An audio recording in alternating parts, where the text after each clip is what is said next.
আজকে আমরা ABTA test পেপারে পেজ নাম্বার 35-এ যে ফিজিক্যাল সায়েন্সের পেজটা রয়েছে সেই পেজটার যে গাণিতিক উদাহরণগুলো দেওয়া রয়েছে সেগুলোকে নিয়ে একটু আলোচনা করব।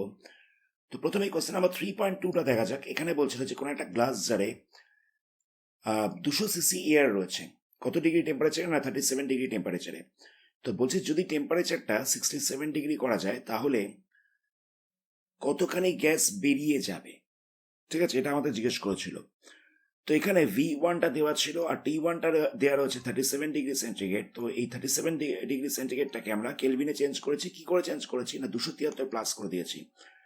তাহলে এটা হচ্ছে 310 কেলভিন। এবার আমাদের V2টা সবার আগে বার করতে হবে, মানে নতুন ভলিউমটা কত হবে সেটা আমাদের বার করতে হবে। আর T2 দেওয়া রয়েছে কত? না 67 ডিগ্রি সেন্টিগ্রেড। তো এর সঙ্গে 273 প্লাস করে এটা হয়ে যাচ্ছে 340 কেলভিন। এবার আমরা ফর্মুলা জানি V1/T1 = V2/T2। তো এখানে ভ্যালু বসিয়ে দেওয়া হচ্ছে, সেখান থেকে সলভ করে V2 বার করেছি আমরা 219.35 সিসি। ঠিক আছে, এখানে ডিভিশনটা মিলবে না, তো দশমিকের পরে 2 ঘর অব্দি করা হয়েছে আর অ্যাপ্রক্সিমেট ভ্যালু নিয়ে নেওয়া হয়েছে। এবার বলছে কতখানি গ্যাস বেরিয়ে যাবে। তো দেখো, একটা জার ছিল, তো সেই জারটার ক্যাপাসিটি হচ্ছে 200 সিসি গ্যাস রাখার। এবার যতখানি ভলিউম বেড়েছে এক্সট্রা গ্যাসটা বাইরে বেরিয়ে যাবে। তাহলে বর্তমানে ভলিউমটা হচ্ছে 219.35 আর আগের ভলিউম ছিল 200, তাহলে মাইনাস করলে পাওয়া যাবে 19.35 সিসি, এতখানি গ্যাস বাইরে বেরিয়ে যাবে। নেক্সট কোশ্চেন নাম্বার 3.4টা দেখা যাক। এখানে বলছে দুখানা ইলেকট্রিক বাল্ব রয়েছে, একটার রেটিং হচ্ছে 240 ভোল্ট 400 ওয়াট, আরেকটা হচ্ছে 220 ভোল্ট 800 ওয়াট। তার মধ্যে কোনটাতে ফিলামেন্টটা বেশি মোটা রয়েছে, এটা আমাদের জিজ্ঞেস করেছে। তো এখানে একটা ফর্মুলা বলি, ক্ষমতা ইকুয়াল টু, মানে পাওয়ার ইকুয়াল টু V²/R। মানে ভি বলতে হচ্ছে ভোল্টেজ আর আর বলতে হচ্ছে রেজিস্ট্যান্স। তো এখান থেকে আমরা রেজিস্ট্যান্সটা বার করেছি, তাহলে কত হবে? এটা হয়ে যাবে V²/P। তো প্রথম বাল্বের ক্ষেত্রে আমরা রেজিস্ট্যান্সটা বার করছি, কত হবে দেখো, এটা বলছিল 240 ভোল্ট আর 400 ওয়াট। তো ভি এর জায়গায় 240 আর পাওয়ারের জায়গায় মানে পি এর জায়গায় 400 ওয়াট বসে গেছে। তাহলে এখান থেকে রেজিস্ট্যান্সটা পাওয়া যাচ্ছে 144 ওহম। আর পরেরটা থেকেও একই রকম ভাবে আমরা রেজিস্ট্যান্সটা বার করছি, এটা হচ্ছে 60.5 ওহম। তো দেখো কোনটার রেজিস্ট্যান্সটা সব থেকে বেশি? এটার রেজিস্ট্যান্সটা হচ্ছে বেশি, যার রেজিস্ট্যান্স বেশি তার তারটা হচ্ছে সরু। তো যেখানে রেজিস্ট্যান্স কম সেখানে তারটা হচ্ছে বেশি মোটা। তাহলে কোন তারটা বেশি মোটা হবে? না সেকেন্ড ওয়্যারটা, মানে সেকেন্ড বাল্বের যে তারটা হচ্ছে ফিলামেন্টের হচ্ছে সেটা হচ্ছে বেশি মোটা।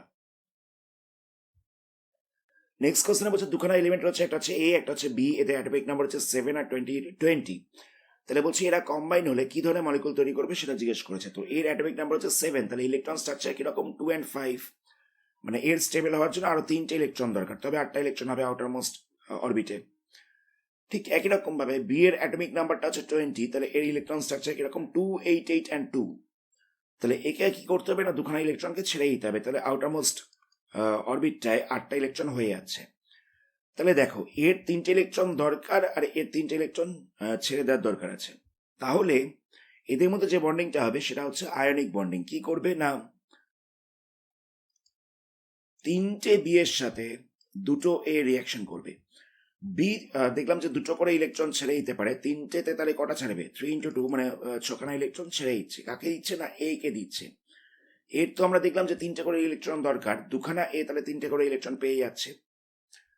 তাহলে এই যে বন্ডিংটা হচ্ছে এটা হচ্ছে আয়নিক বন্ডিং। আমরা দেখলাম যে একটা এলিমেন্ট ইলেকট্রন ছেড়ে দিচ্ছে আর একটা এলিমেন্ট ইলেকট্রনটাকে নিয়ে নিচ্ছে, তাহলে এটা হচ্ছে আয়নিক বন্ডিং। কম্পাউন্ডটা কি হবে? কম্পাউন্ডটা হচ্ছে B3A2।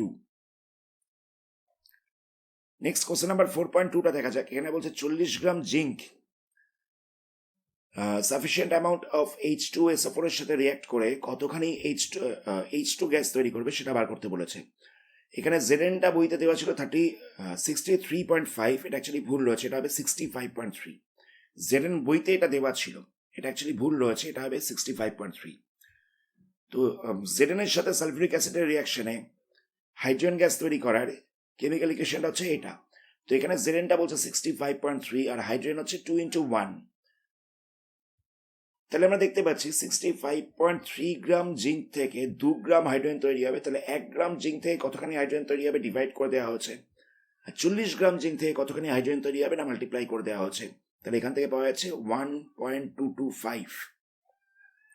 তো অ্যাপ্রক্সিমেট ভ্যালু বার করা হচ্ছে, এটা হচ্ছে 1.23 গ্রাম হাইড্রোজেন। নেক্সট কোশ্চেন নাম্বার 4.2 এর অরেকটা দেখা যাক। এখানে বলছে যে 63 গ্রাম আয়রন ছিল, এটা উত্তপ্ত অবস্থায় রয়েছে, এর ওপর দিয়ে সাফিসিয়েন্ট অ্যামাউন্ট স্টিম পাঠানো হয়েছে, তাহলে কতখানি হাইড্রোজেন গ্যাস প্রডিউস হবে? তো আয়রনকে হিট দিয়ে তার উপর দিয়ে স্টিম পাঠিয়ে হাইড্রোজেন গ্যাস তৈরি করা ইকুয়েশন হচ্ছে এটা। তো এখানে দেখলে বুঝতেই পারছো, আয়রনটা হচ্ছে 56, তিনখানা আয়রন রয়েছে, তাহলে এটা হয়ে যাবে 56 ইন্টু 3, তাহলে এটা হচ্ছে 168। আর হাইড্রোজেনটা হচ্ছে 1, তো 1 ইন্টু 2, কেননা যেহেতু হাইড্রোজেনে একটা অণু রয়েছে, এরকম মোট 4খানা অণু ছিল, তাই এটাকে আবার 4 দিয়ে মাল্টিপ্লাই করতে হবে, তাহলে এটা হয়ে যাচ্ছে 8। তাহলে আমরা বলতে পারি 168 গ্রাম এফি থেকে 8 গ্রাম হাইড্রোজেন তৈরি হবে। তাহলে 1 গ্রাম থেকে কতটা তৈরি হচ্ছে, আর 63 গ্রাম থেকে কতটা তৈরি হচ্ছে, এটা আমরা বার করলাম, এটা আমরা পেয়ে যাচ্ছি 3 গ্রাম। এখানে দেখো বলছি calculate the volume of hydrogen gas, ভলিউমটা বার করতে বলেছে। এবার আমরা জানি যে 1 মোল হাইড্রোজেন, 1 মোল যে কোনো গ্যাস, তার ভলিউমটা হচ্ছে 2.4 লিটার। তো 1 মোল হাইড্রোজেন মানে কত গ্রাম হবে না, এটা হচ্ছে 2 গ্রাম। 1 মোল হাইড্রোজেন মানে হচ্ছে 2 গ্রাম, 2 গ্রামের ভলিউমটা হচ্ছে 2.4 লিটার, তাহলে 1 গ্রামের ভলিউম কত আর 3 গ্রামের ভলিউম কত না, সেটাকে আমরা ইউনিটারি মেথড করে অ্যাপ্লাই করে বার করেছি, এটা হয়ে যাচ্ছে 33.6 লিটার। নেক্সট কোশ্চেনে বলছে যে কোন একটা কঠিন পদার্থের আয়তন প্রসারণ গুণাঙ্কটা হচ্ছে এত, তাহলে বলছে এর রৈখিক প্রসারণ গুণাঙ্ক কত হবে, লিনিয়ার এক্সপেনশন কোএফিসিয়েন্ট কত হবে। দেখো এটা একটা ফর্মুলা রয়েছে, সেটা হচ্ছে alpha equal to beta by 2 equal to gamma by 3। এখানে আলফাটা হচ্ছে লিনিয়ার এক্সপেনশন, বিটাটা হচ্ছে এরিয়া এক্সপেনশন, আর গামাটা হচ্ছে ভলিউম এক্সপেনশন। তো এখানে গামাটা দেওয়া ছিল আর আলফাটা আমাদের বার করতে হবে, তাহলে কি করবো না, alpha equal to gamma by 3 এটাকে অ্যাপ্লাই করবো। তো এখানে গামার জায়গায় ভ্যালু বসাবে, ক্যান্সেল করবে, তাহলে আলফাটা পেয়ে যাবে, এটা হচ্ছে 0.7 ইন্টু 10⁻⁻6। তো এখানে আমরা কি করেছি, পয়েন্টটাকে 1 প্লেস সরিয়ে দিয়েছি, তাহলে এটা বাই 10 হয়ে যাবে। তো বাই 10 রয়েছে, তাহলে কি হবে, এখানে 10 এর পাওয়ারটা 1 মাইনাস হয়ে যাবে, বাই ছিল বলে মাইনাস হয়েছে, তাই জন্য এটাকে লেখা হচ্ছে 7 ইন্টু 10⁻⁻7। নেক্সট কোশ্চেনে বলছে দুখানা রেজিস্টার রয়েছে, যদি এদেরকে সিরিজে কানেক্ট করা যায় তখন এদের ইকুইভ্যালেন্ট রেজিস্ট্যান্সটা হচ্ছে 7 ওহম, আর যদি প্যারালাল ভাবে কানেক্ট করা যায় তাহলে এদের ইকুইভ্যালেন্ট রেজিস্ট্যান্সটা হয়ে যাচ্ছে 12/7 ওহম। তাহলে বলছে রেজিস্ট্যান্স গুলো কত, জায়গাটা বোঝো। বলছে যদি সিরিজে কানেক্ট করি তাহলে ইকুইভ্যালেন্টটা হচ্ছে 7, যদি দুখানা রেজিস্ট্যান্স সিরিজে থাকে তাহলে এদের ইকুইভ্যালেন্ট রেজিস্ট্যান্সটা কত হবে, এটা হয়ে যাবে R1 প্লাস R2। তাহলে R1 plus R2 equal to বলছে 7। আর যদি প্যারালাল ভাবে থাকে তখন ইকুইভ্যালেন্ট রেজিস্ট্যান্সটা কি করে বার করতে হয়, একটা ধরে নেওয়া যাক R1 রয়েছে আর একটা ধরে নেওয়া যাক R2 রয়েছে, তাহলে 1/Rn ইকুয়াল টু হয়ে যাবে 1/R1 প্লাস 1/R2। তো এখানে Rnটা দেওয়া ছিল 7/12, 12/7, তাহলে আমরা এই Rn এর জায়গা লিখতে পারি, Rn এর জায়গা লিখতে পারি 12/7। তো এখান থেকে সলভ করে আমরা 1/R1 plus 1/R2 equal to পাচ্ছি 7/12। এবার এই দুটো ইকুয়েশনকে সলভ করতে হবে, সলভ করে আমাদের R1 আর R2 এর ভ্যালুটা বার করতে হবে। তো আমরা কি করেছি, এটাকে এলসিএম করে প্লাস করেছি। নেক্সট এবার R1 প্লাস R2 এর জায়গায় 7 লিখে দিয়েছি, তাহলে 7টা ক্যান্সেল হয়ে যাবে, তাহলে কত হবে, R1 R2 ইকুয়াল টু হয়ে যাচ্ছে 12, এখান থেকে R1 R2 ইকুয়াল টু হয়ে যাচ্ছে 12। নেক্সট আমরা 1 নাম্বার ইকুয়েশনটা থেকে আমরা কি করলাম, R1 এর R2 এর ভ্যালুটা বার করেছি, R2 ইকুয়াল টু পেয়েছি 7 মাইনাস R1। তো এই R2 এর ভ্যালুটাকে এখানটায় বসিয়ে দেবো, সেখান থেকে সলভ করে R1টা পাওয়া যাচ্ছে 3 অথবা 4। তো R1টা যদি 3 হয় তাহলে R2টা হয়ে যাবে 4। কি করে বার করছি না, এই ইকুয়েশনে বসাচ্ছি। আর যদি R1টা 4 হয় তাহলে এই ইকুয়েশনটা বসালে R2 ইকুয়াল টু হয়ে যাবে 3। কি করলাম বুঝতে পারলে, যদি সিরিজে থাকে তাহলে R1 plus R2 equal to হচ্ছে 7, আর যদি প্যারালাল ভাবে থাকে তাহলে 1/R1 plus 1/R2 equal to 1/Rn। এই ফর্মুলাটাকে অ্যাপ্লাই করতে হবে, আর Rn এর জায়গায় ভ্যালু বসিয়েছি, সেখান থেকে আমরা সলভ করে এটা পাচ্ছি। নেক্সট এবার R1 প্লাস R2 এর জায়গায় এই ভ্যালুটা বসিয়ে দিয়েছি, তাহলে R1 R2 ইকুয়াল টু পাচ্ছি 12।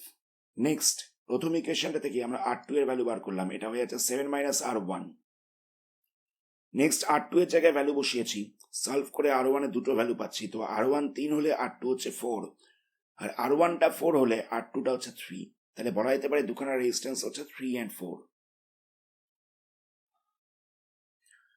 নেক্সট কোশ্চেন বলছে এ বি সি তিনটে এলিমেন্ট রয়েছে যাদের অ্যাটমিক নাম্বার হচ্ছে Z-2, জেড আর হচ্ছে Z+1। তাহলে বলছে বিটা হচ্ছে ইনার্ট এলিমেন্ট, তাহলে এ আর সি এর ভ্যালেন্সি কত হবে? তো আমরা কি করব দেখো, এখানে এটা বলছিল Z-2, বিটা বলছিল জেড আর সিটা বলছিল Z+1।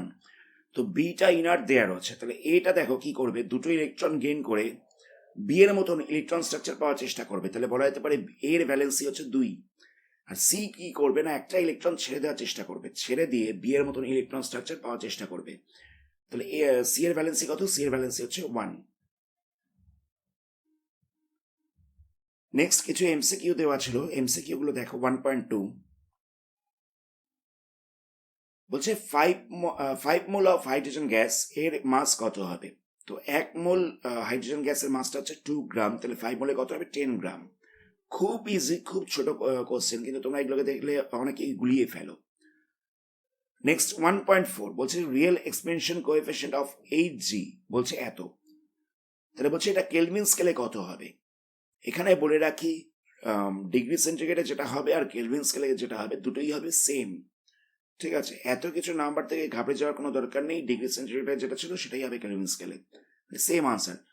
এখানে অপশন এইটা হচ্ছে কারেক্ট। নেক্সট কোশ্চেন বলছে 1 বিওটি মানে কত জুল হবে?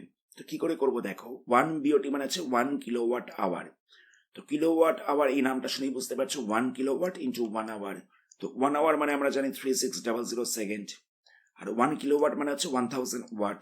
নেক্সট স্টেপে এই দুটোকে মাল্টিপ্লাই করে দেওয়া হচ্ছে, তাহলে কত হচ্ছে 36, এরপরে বলছে মাসটা 0, এত ওয়াট সেকেন্ড। আর বলে রাখি 1 ওয়াট সেকেন্ড মানে হচ্ছে 1 জুল। তাহলে নেক্সট লাইনে আমরা এই ওয়াট সেকেন্ডটাকে তুলে দিয়ে জুল বসিয়ে দিতে পারি।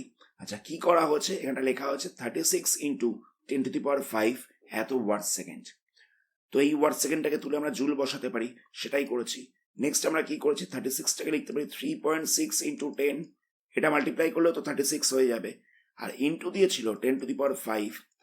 তো এখানে 10⁵ আর এখানে 1 যোগ করলে কত হবে? এটা হয়ে যাচ্ছে 10⁶ এত জুল। এটা হচ্ছে আনসার।